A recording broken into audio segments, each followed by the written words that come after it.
Ақшақар мен жеті гном. Жер бетін қалың қар басқан қыс мезгілі болатын. Терезенің алдында қаншайым кесте тігіп отырады. Ғажайып қиялға бөленіп отырып, байқаусызда қолына ине кіргізіп алады. Кестенің үстіне 3 тамшы қан тамып кетеді. Сонда ол: шіркін, беті жүзі мына қар сияқты әппақ, бетінің ұшы мына қан сияқты алқызыл, шашы мына терезенің жақтауларындай қап-қара бір қызым болса ғой деп армандайды. Көп уақыт өтпей қаншайым жүкті болып өмірге қыз әкеледі. Ол қыз қардай әппақ, бетінің ұшы қан сияқты алқызыл, шашы қап-қара болады. Оған Ақшақар деп ат қояды. Алайда қаншайым бірнеше сағаттан кейін қайтыс болып кетеді.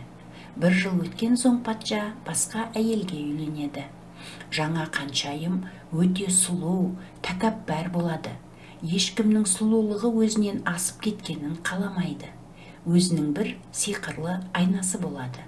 Күнде сол айнаға қарап, сағаттар бойы өзіне тамсанып одан: айна, айна, айтшы айна, менен асқан сұлу бар ма деп сұрайды.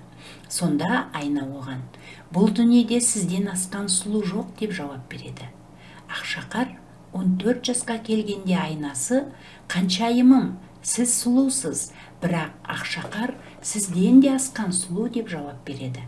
Мұны естіп ызадан жарылардай болған қаншайым қызғаныштан жүрегі қарс айырылып, күндіз күлкіден, түнде ұйқыдан қалады.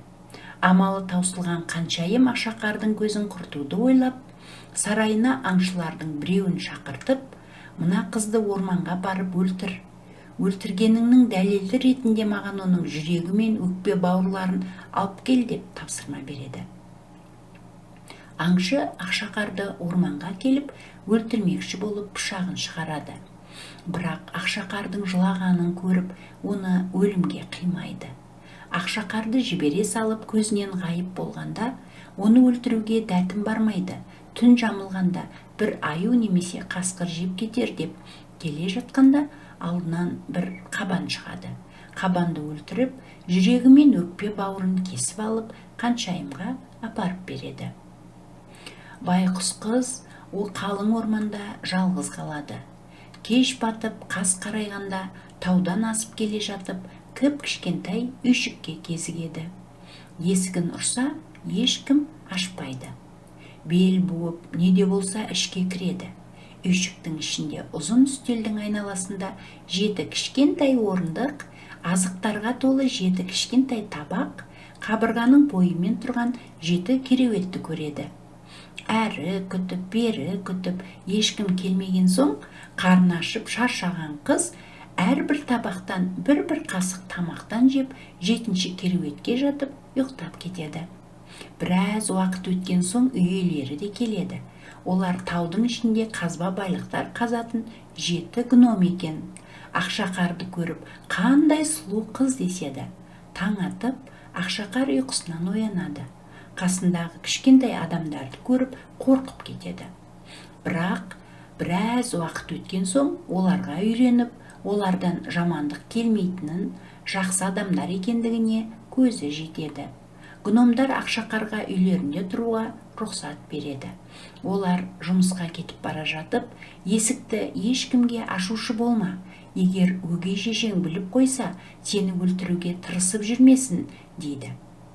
Бір күні қаншайым айнасынан қарап сұраса: қаншайымым, сіз сұлусыз, бірақ таулардың ар жағында гномдардың кішкентай үйіндегі Ақшақар сізден де сұлу деп жауап береді.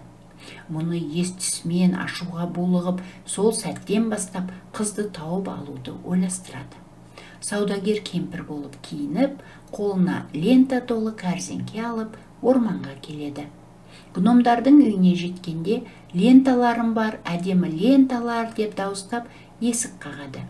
Кім екен деп терезеге қараған Ақшақар ленталарды көріп, көзі қызығып кетеді. Ешқандай зияны тимес деп есікті ашады. Сұлуым, саған осы лента ұнай ма деп саудагер лентаны Ақшақардың мойнына байлап бермекші болады. Ақшақар есінен танып құлап кеткенше лентаны барынша тартып байлайды. Кешке таман гномдар келеді.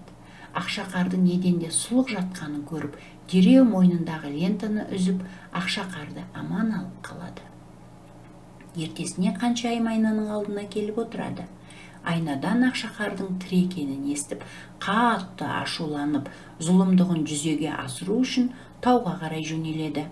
Бұл жолы тарақтарым бар, керемет тарақтарым деп, гномдардың үйінің есігін қағады. Ақшақар кәрі әйелдің қолындағы тарақты көріп, өзіне жасалған қастандықтарды ұмытып, есігін аша салады. Шаштарың қандай әдемі, кел, шашыңды тарап берейін деп саудагер мақтауларын асыра түседі. Бірақ тарақ улы болады. Тарақ тиген бойда қыз есінен танып құлап түседі. Кешке келген гномдар улы тарақты шашынан ажыратып алғанда, Ақшақар қайта есін жинайды. Осылайша 3-ші рет аман қалады. Ертесіне Қаншайым айнаның алдына келіп отырса, Ақшақардың тірі екенін естіп, қатты ашуға булығады. Бұл жолы қызыл алманың жартысын өте улы затпен улайды. Қайыршы кемпірдің киімін киіп, жолға шығады. Сұлу қызыма алма берейін деп терезеден қараған Ақшақарға: қаласаң терезеден берейін, есігіңді ашпасаң да болады. Әлде менен күмәнданып тұрсың ба, дейді қайыршы. Ақшақардың ойланып тұрғанын көріп, өзі алманың уланбаған жерін тістеп, ала ғой, қандай тәтті алма, деп қызға қолын созады. Қыздың алманы тістегені сол еді, жерге құлап түседі. Залым Қаншайым терезеден ішке үңіліп, қыздың қимылсыз жатқанын көріп, ақыры сенен құтылдым деп қуанып, сақ-сақ күліп кетіп қалады. Ертесіне айнадан дүниедегі ең сұлу кім деп сұрайды. Сіз Қаншайымым деген жауап алады. Бұл жолы гномдардың ешқайсысы Ақшақарды оята алмайды. Арада 3 күн өткен соң үміттерін үзеді. Сұлу қыз тәтті ұйқыға еніп кеткендей жатады. Гномдар оны жерге көмуге қимай, үнемі көріп тұру үшін шыныдан табыт жасап, табытты таудың шыңына апарып қояды. Бір күні гномдарға Қанзада қонақтап келеді. Сол жерден өтіп бара жатып, шыны табыттағы Ақшақарды көріп, ғашық болады. Табытты маған беріңдер деп гномдарға жалынады. Гномдар жігітті аяп, табытты алуына рұқсат етеді. Қанзада нөкерлеріне табытты көтертіп, сарайына жол тартып келе жатқанда, нөкерлерінің біреуі жерде жатқан тасқа шалынып, құлап түседі. Сол кезде табыт шайқалып кетіп, қыздың тамағына кептеліп қалған алма ұшып шығады. Ақшақар қайта оянып көзін ашса, көз алдында сүйкімді Қанзаданы көреді. Оған сол мезетте ғашық болады. Бірнеше аптадан кейін некелесіп, дүркіретіп, тойын жасайды. Тойға шақырғандардың ішінде Ақшақардың өгей шешесі де болады. Өгей шешесі сарайдың залына кіре бергенде Ақшақарды бірден танып қояды. Бірақ бұл жолы ештеңе жасай алмайды. Өйткені Қанзаданың нөкерлері Қаншайымды дереу ұстап алады. Қанзада оны енді қастандық жасай алмайтындай алыс бір өлкеге жер аударып жібереді. Сол күннен бастап Ақшақар мен Қанзада бақытты, ұзақ өмір сүріпті.